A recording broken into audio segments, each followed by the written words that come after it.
Breaking news చూస్తున్నాం. కరీంనగర్ లో Congress BJP శ్రేణుల మధ్య తీవ్ర స్థాయిలో ఘర్షణ వాతావరణం నెలకొంది.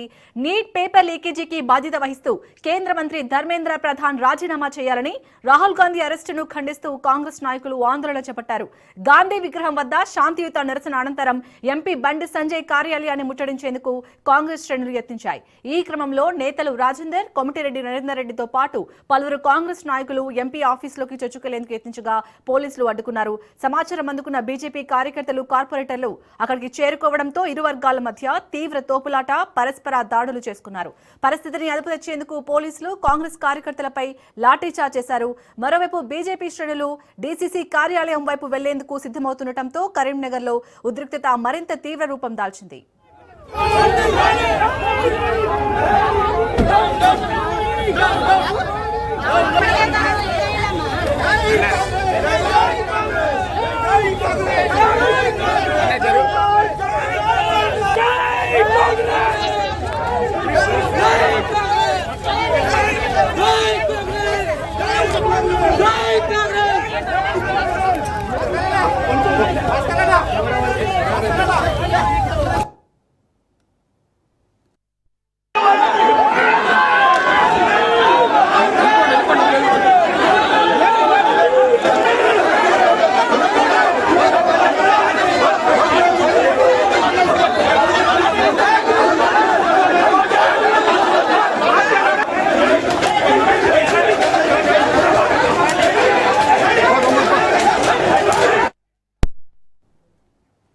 కరీంనగర్ లో అయితే కాంగ్రెస్ అలాగే బీజేపీ శ్రేణుల మధ్య తీవ్ర స్థాయిలో ఘర్షణ వాతావరణం చోటు చేసుకున్నట్టుగా తెలుస్తుంది. లేటెస్ట్ అప్డేట్స్ ని మా ప్రతినిధి అజీమ్ అందిస్తారు. అజీమ్, ప్రజెంట్ అయితే బండి సంజయ్ ఆఫీస్ ని ముట్టడించేందుకు ఇటు కాంగ్రెస్ నాయకులు యత్నిస్తున్నట్టుగా తెలుస్తుంది. డీటెయిల్స్ ఏంటి, ఎలా ఉంది కరీంనగర్ లో?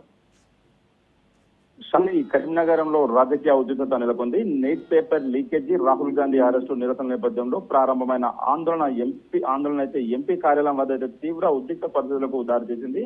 కాంగ్రెస్ నేతలు రాజేందర్, కొమటిరెడ్డి నరేందర్ తో పాటు పలువురు నాయకులు కరీంనగర్ ఎంపీ కార్యాలయంలోకి చొచ్చుకునేందుకు ప్రయత్నించగా అప్రమత్తమైన పోలీసులు వారిని అయితే అడ్డుకున్నారు. ఈ క్రమంలో భారీ సంఖ్యలో బీజేపీ కార్యకర్తలు, కార్పొరేటర్లు ఎంపీ కార్యాలయానికి చేరుకోవడంతో కాంగ్రెస్ బీజేపీ శ్రేణుల మధ్య తోపుతులాడైతే ఘర్షణ చోటు చేసుకుంది. కాంగ్రెస్ నేతలకు బీజేపీ కార్యకర్తలకు వెంబడించగా వారిపై దాడికి యత్నించిన పరిస్థితులు అయితే కనిపించాయి. వెంటనే రంగంలోకి దిగిన పోలీసులు ఇరు వర్గాలను అడ్డుకొని పరిస్థితిని అయితే అదుపులోకి తీసుకొచ్చారు. అయితే అనంతరం కాంగ్రెస్ నేతలను అదుపులోకి తీసుకొని పోలీస్ స్టేషన్ కి అయితే తరలించారు. అయితే ఇదిలా ఉండగా కాంగ్రెస్ తీరును నిరసిస్తూ బీజేపీ శ్రేణులు డీసీసీ కార్యాలయానికి వెళ్లేందుకైతే సిద్ధమవుతున్నట్టు అయితే తెలుస్తుంది. కరీంనగర్ లో మరింత ఉద్రిక్త పరిస్థితులు నెలకొనే అవకాశం అయితే ఉంది. ఇప్పుడైతే ప్రస్తుతానికి బండి సంజయ్ ఎంపీ కార్యాలయం అయితే భారీగా పోలీసులను మోహరించారు. ఎలాంటి అవాంఛన సంఘటనలు జరగకుండా అయితే భారీ పోలీసులు బందోబస్తు అయితే నిర్వహిస్తున్నారు. Shalini. Right, thank you Azeem.